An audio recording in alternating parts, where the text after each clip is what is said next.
గత 5 ఏళ్లలో వైకాపా కక్ష సాధింపులు వేధింపులపై భాజపా ప్రతినిధులు రగిలిపోతున్నారు.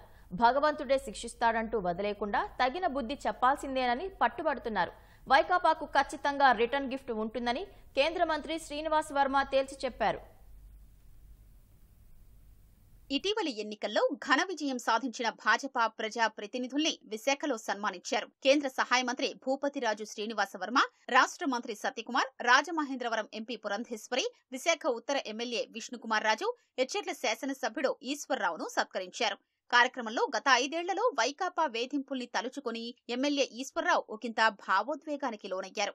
రాంబంధుల్లాగా ఈ వైఎస్ఆర్సీపీ నాయకులందరూ నా మీద పడ్డారు. అటెంప్ట్ మర్డర్ కేసు నా మీద పెడితే నేను సరెండర్ అవుతానంటే ఇక్కడ ఉన్న పెద్దలు కూడా చాలామంది, కాశీరాజు గారు, మాధవ్ గారు, వీళ్ళందరూ ఒప్పుకోలేదు. మీరు ఎస్కేప్లో ఉన్నానంటే 54 రోజులు ఒక్కడనే ఒకే రూమ్లో ఉన్నాను. రోజుకి 25 టీలు తాగే అలవాటు ఉన్న నాకు ఒక్క టీ కూడా నాకు అందేది కాదు. టీ కోసం కూడా కళ్ళ నీళ్ళు పెట్టుకున్న రోజులు వచ్చాయి. నాకు దొరికిపోయిన నా కార్యకర్తలందరినీ అరెస్ట్ చేసి రిమాండ్కు పంపించకుండా 5 రోజుల పాటు పోలీస్ స్టేషన్లోనే చిత్రహింసలు పెట్టారు. ఒక పోలీస్ ఆఫీసరు స్టేషన్ మధ్యలో ప్యాంటు విప్పి యూరిన్ పాస్ చేసి నా కార్యకర్తలతో తుడిపించాడు. ఎక్కడైనా చూసుంటారా? కార్యకర్తలు అందరూ 24 మంది రిమాండ్కి వెళ్ళిపోతుంటే వాళ్ళ భార్యలు వచ్చారు, చూసి ఏడుస్తుంటే వైసీపీ నాయకులు పోలీస్ ఆఫీసర్ ఏమన్నారో తెలుసా మీకు?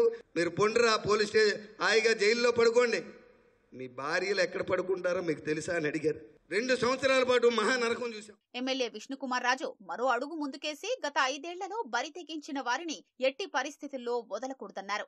చంద్రబాబు నాయుడు గారు వస్తే, ఎయిర్పోర్ట్కి వస్తే చెప్పులు విసిరి, కోడిగుడ్లు విసిరి అత్యంత అవమానకరం చేసింది ఈరోజు ఆంధ్ర రాష్ట్ర హోంమంత్రి. వారు కూడా ఆ రోజు అక్కడ ఉన్నారు, కానీ ఇప్పుడు ఎవరు మాట్లాడటం లేదు. పవన్ కళ్యాణ్ గారు జనవాణి కార్యక్రమం పెడితే ఇదే విశాఖపట్నం పోర్టు కళావాణిలో ప్రోగ్రాం జరగకుండా చేసిన వ్యక్తి వాళ్ళ పైన కిక్కురుమంటం లేదే. ఏమైంది రెడ్ బుక్? అరే అయిపోయింది భగవంతుడే చూసుకుంటాడు అనుకుంటే తప్పు. టిట్ ఫర్ టాట్ బతికి ఉన్నప్పుడే ఉండాలి.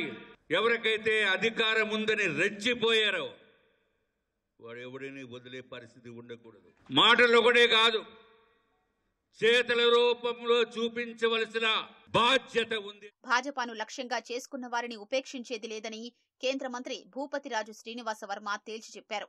మన మధ్య ఆస్తులు గొడవ వస్తే తలచూర్చారు వైసీపీ నాయకులు. భార్యాభర్తల మధ్యలో తగుల్లో కూడా దూరారు. భారతీయ జనతా పార్టీ కార్యకర్తలను టార్గెట్ గా తీసుకుని గత 5 సంవత్సరాలు ఎవరైతే ఇబ్బంది పెడితే వారందరినీ ఎవరిని కూడా వదలవలసిన అవసరం లేదు.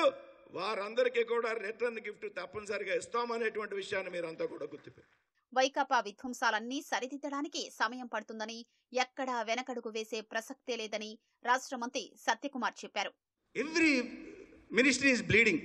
నువ్వు మద్యాన్ని చూపించి అప్పు తీసుకున్నావు, టిడ్కో ఇళ్లను చూపించి అప్పులు తీసుకునే ప్రయత్నం చేశావు, రోడ్డు నిర్మాణం చేస్తే టోల్ ద్వారా నీకు రాబడి వస్తుంది కాబట్టి దాని మీద అప్పు తీసుకునే పెట్టుకున్నాం.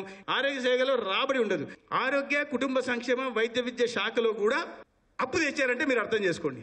1000 కోట్ల అప్పులు. ఇప్పుడు ఆరోగ్యశ్రీ కింద అప్పులు. దేని ముట్టుకున్నా అప్పు కట్టాల్సిన పరిస్థితి ఉంది. మన చేతిలో అల్లావుద్దీన్ దీపం ఉంది. ఇప్పుడు చెప్తే అయిపోతున్నట్టు ఉంటుంది. ఏదైనా అయిపోతుంది. ఏముంది? ఇప్పుడు ఇంత పెద్ద మెజార్టీతో గెలిచేశారు. పెద్ద మెజార్టీతో గెలిచే పనులు కావు. ఆర్థిక వనరులు ఉంటే పనులు అవుతాయి. ఆర్థిక వనరులు పూర్తిగా విధ్వంసం ఈ రాష్ట్రంలో చేసేశారు. కానీ ప్రజలు మాత్రం విపరీతమైన అంచనాలతో ఉన్నారు. ప్రభుత్వం ఎక్కడ కూడా ఈ అన్యాయాన్ని సరిచేయడంలో ఒక్క అడుగు కూడా వెనకం చేయదు. ప్రజాభిప్రాయానికి అనుగుణంగా భాజపా ప్రజా ప్రతినిధులు, కార్యకర్తలు నడుచుకోవాల్సిన అవసరం ఉందని పురంధేశ్వరి సూచించారు. 10 సీట్లలో మనం 8 గెలుచుకోగలిగాం. అంటే దగ్గర 80% మనం గెలుచుకున్నాం. అది చిన్న విజయం కాదు. కనుక ఇక్కడ కూడా భారతీయ జనతా పార్టీ బలం పుంజుకుంటుంది అనేటువంటి విషయం కార్యకర్తలంగా మనం అందరం కూడా గుర్తించవలసినటువంటి అవసరం ఉంది. మనం ప్రభుత్వంలో భాగస్వాములుగా ఉన్నప్పటికీ ప్రజలకి సంబంధించినటువంటి సమస్యలు ఏవైతే ఉంటాయో వాటిని నిర్మాణాత్మకంగా మనం ప్రభుత్వం దృష్టికి ఏ విధంగా తీసుకువెళ్ళగలం, మనం ప్రజల వద్దకు వెళ్తూ మనం ప్రజలకి చేరువ కావాల్సినటువంటి బాధ్యత ఇవాళ మన అందరి మీద ఉన్నది.